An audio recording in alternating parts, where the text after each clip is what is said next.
Bom dia, pessoal. Na nossa aula dessa semana de Geografia, nós vamos trabalhar o conteúdo medindo distâncias. Esse conteúdo vocês vão acompanhando de vocês, das páginas 108 a 110. Na aula passada, nós estudamos sobre os elementos do mapa. E um dos elementos que a gente estudou foi a escala. Por isso que a gente vai trabalhar nessa aula, basicamente, como entender a escala de uma maneira melhor. A escala, pessoal, ela é utilizada porque nem tudo que a gente quer representar no mapa é possível, certo? Não dá para representar o planeta Terra completo no mapa. O mapa mundi é uma redução, e essa redução ela tem que ser escalonada, ou seja, tem que ser reduzida numa proporção, certo? É reduzir para caber, mas sem distorcer a realidade. Por isso, não é uma tarefa fácil. E a escala, ela ajuda você a fazer esse processo, porque ela vai indicar as proporções entre as medidas reais do espaço retratado e o mapa, certo? O espaço já reduzido. Existem dois tipos de escala, certo? Que é a escala gráfica e a escala numérica.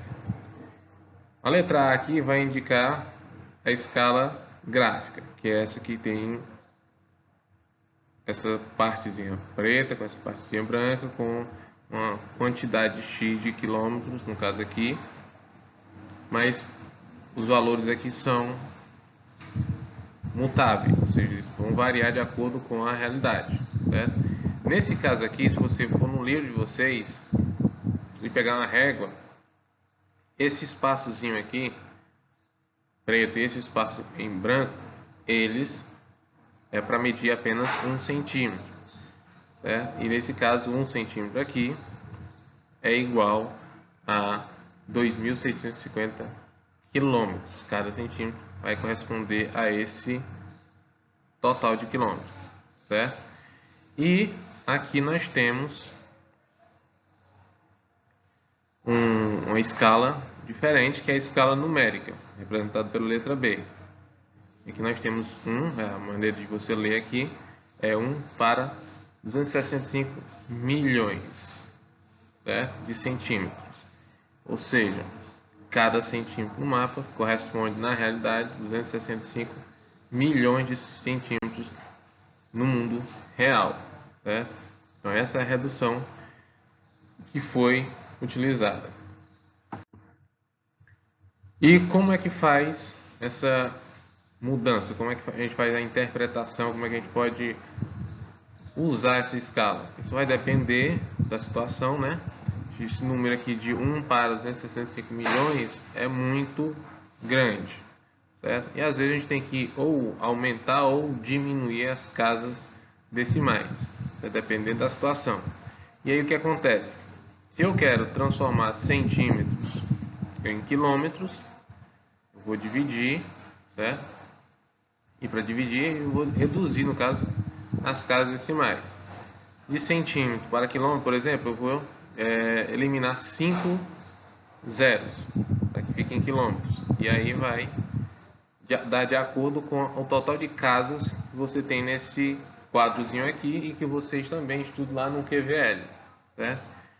Por que 5 centímetros para quilômetro? Temos aqui 5 casas. 1, 2, 3, 4, 5. Então, se eu eliminar 5 zeros, a quantidade de centímetros vai se transformar em quilômetros. E da mesma forma, o contrário. Se eu quiser acrescentar casas decimais, eu vou multiplicar, certo? E aí você segue o mesmo padrão. Dependendo do tamanho que você tiver, você multiplica tantas casas. De metro para centímetro, 1, 2 casas, aí você já tem a medida em centímetro, ok? E como calcular dessa forma as distâncias em um mapa, sendo que o mapa está em centímetros e eu quero saber o tamanho real, certo? E aqui nós temos um exemplo.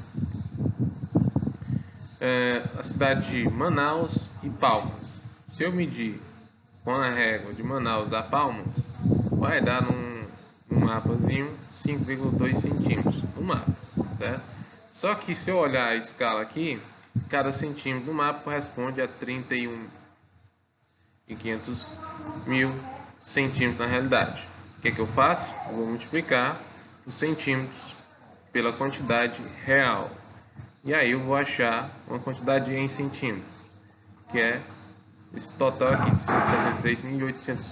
163.800.000 centímetros. Se eu quiser transformar em quilômetros, eu vou eliminar lá os 5 zeros, é a divisão, que a gente viu no slide anterior, e aí eu vou ter apenas 1.638 quilômetros, que é a unidade de medida que a gente utiliza para essas distâncias, certo? Mais comumente.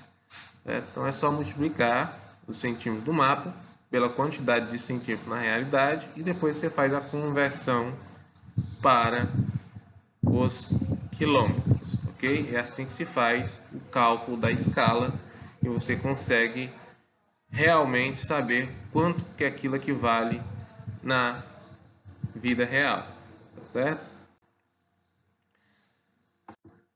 Obrigado pela atenção de vocês e até a nossa próxima aula.